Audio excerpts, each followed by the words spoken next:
Hey folks, I hope you're all doing well. Welcome back to World of Warships Legends. Today we're going to be taking a look at the South Carolina, a premium tier 3 battleship for the US, which you can unlock by completing the Dum Spiro Spero mission between now and July 25th. So you have roughly around a month to obtain this ship. We obtained this the other day on stream, and we spoke a little bit about it in the previous video. However, now that I actually have this, I can talk about this ship, give my own opinions on it, the pros and cons of the ship, and overall what it's like. So, first off, as I mentioned at the start of the video, this is a tier 3 premium battleship for the US, and to give a description of what the ship is, it is the first US Navy dreadnought. Due to her limited dimensions, the ship carried relatively weak armament and had low speed. Battleship of her class were the first to receive super-firing turrets. This system allowed her to fire a full broadside with all of her main battery guns. It entered service in 1910, and there were 2 ships in the series. So, as I mentioned before, I'll leave a link to my other video in the description down below if you're interested in unlocking this, but you have to complete the Dum Spiro Spero missions, which were very easy to do. So, first off, I'm going to talk about the ship itself, ideally, the good parts about it, and both of them really are kind of listed here in the description and the overview. So agile, an above average ability to change direction, and that's very true with this ship. The South Carolina is capable of turning very quickly. It's got a significantly better turn speed than majority of the other battleships at the tier. Which is very nice to have, especially if you want to try and dodge torpedoes, which is what you'll be needing to do in this thing quite a lot, which we'll go on to in a bit. But it's very nice to have this better turn speed, and it also means that you can get your guns on target a lot quicker. Now, the second thing which pointed out to me a lot, and that is the secondary reach with the above average secondary battery range. The secondary battery range on the South Carolina is very good. I enjoy it quite a lot. It's on par with, well, I say on par, it's not as good as the likes of the Kaiser, however it can still compete with ships such as the Kaiser. However, the Germans really are the top dogs for secondary ranges at the tier. Now, those two ideally are the main kind of outstanding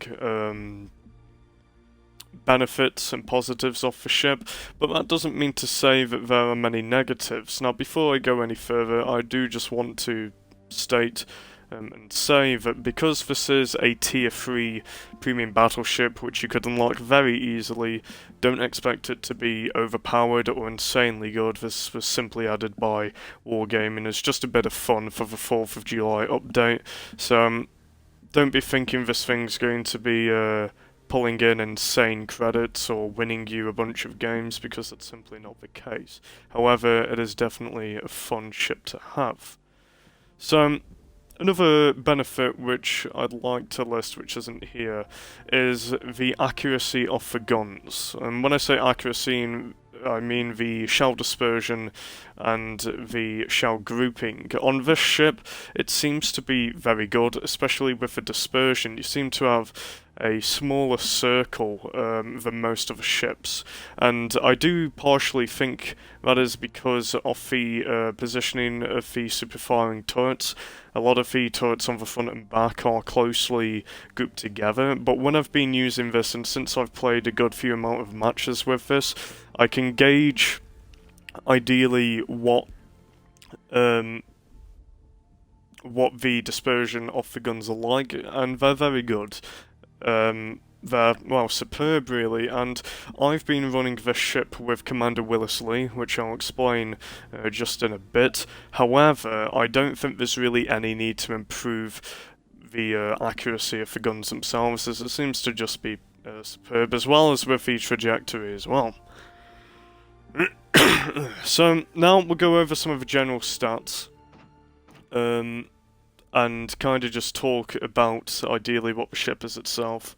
Well, say that. We'll talk about the ship as a whole, including the downsides now. And the first thing that you'll notice here on the survivability part is that it's quite low in terms of hit points. Compared to majority of your other ships at the tier, I'm pretty sure this has the lowest with only 29k. Now that does mean that you're going to have a lot more than the cruisers you're going to be going up against. However, when you're going up against ships such as the Orion, which have both more hit points, I believe more armor, and a higher caliber guns, and more guns at that, you're not going to stand much of a chance, and you're really going to get outperformed in many ways. So you've got to really be careful with the hit points, and that's why I'm running WoWsL, as it does help with the survivability of the ship a lot more, as well as running the damage control systems. It really helps to keep the ship a lot alive a lot longer than what it would be originally. So bear that in mind. The armor is very good on this thing. From looking at it, you've got up to 305mm here on the side, and its citadel is very low down here. Obviously, that does mean that it still can be hit. It is just barely above the waterline, so do be careful with that, especially when you're going up against better ships, as I mentioned before.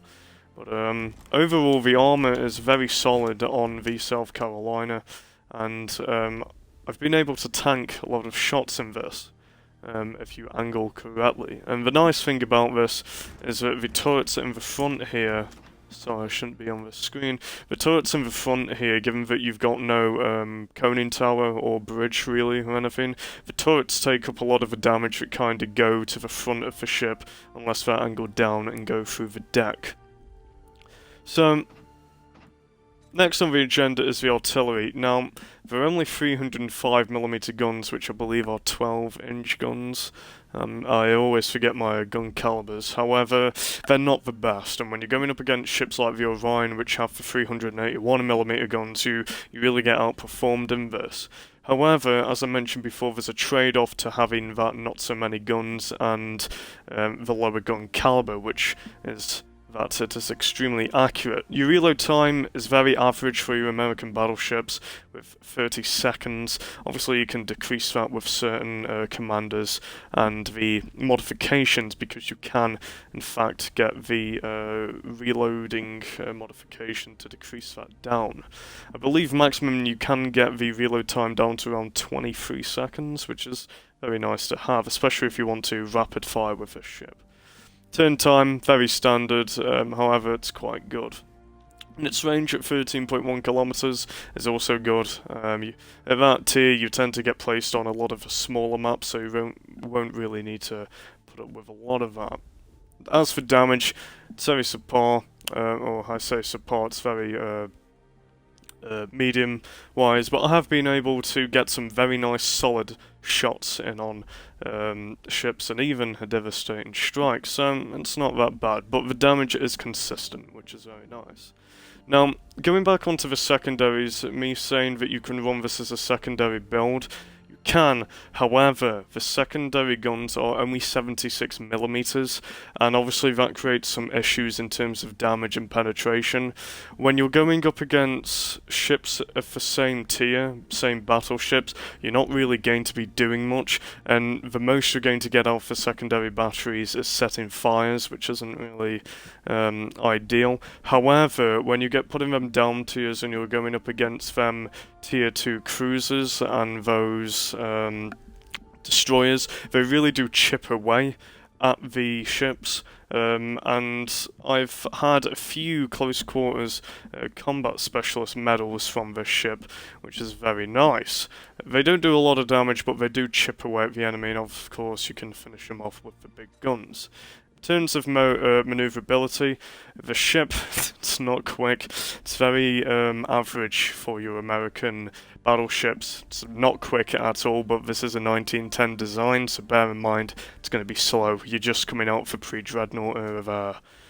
Its turn-in radius and rudder shift time also quite good though as a trade-off.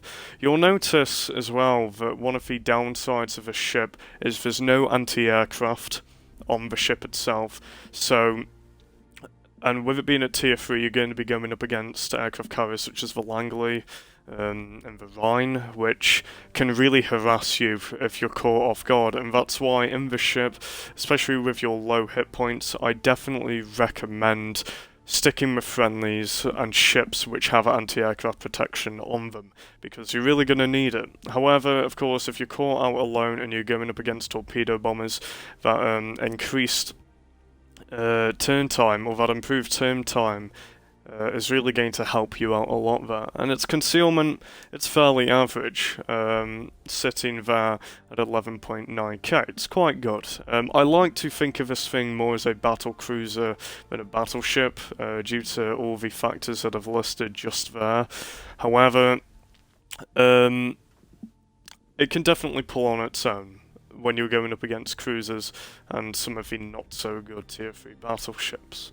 So, how would I play this ship and how would I rate it? So, in terms of playing the ship, you have a few playstyles that you can do with it. I'm currently running the Willis Lee kind of brawler build with the secondaries, which seems to do quite good. I've managed to get the secondary range out to 6.2 kilometers. Now, bear in mind, I just want to say as well, that this is not the ship's base stats. I have some modifications on, and I also have the Commander Willis Lee on with some inspiration, so bear in mind yours may be different. However, this is what I have at the moment.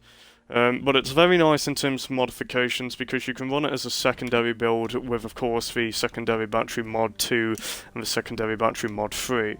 However, if you wanted this to be superbly accurate, you could run the ship with sims, and you could easily slap on the artillery plotting room mod 2, the if you wanted to, the main battery mod 2, and with some additional inspirations from Cunningham, you can make this a really, really accurate ship that you can use to directly hit ships, and with them 8 12-inch guns hitting all at the same time, they're really going to deal a lot of damage, especially with the AP, especially against cruisers. But those are the ways how I like to play this, or how I'd imagine. I want to say this is quite a versatile ship. Now, if I was to give it a rating out of 10, I'd probably give it around a 6 or 7. It's not the best, but it's also far from the worst. So, I really like this ship. I like the camouflage on it, although it's not fully historically accurate. And I also like the flags, or the flag that you got with this ship from completing the Dum Spiro Spero challenge. However, that's all that I have to say about this ship. I definitely recommend picking it up. You've got a month to do so from now. But that's all, and I hope you have a lovely day, and thank you for watching.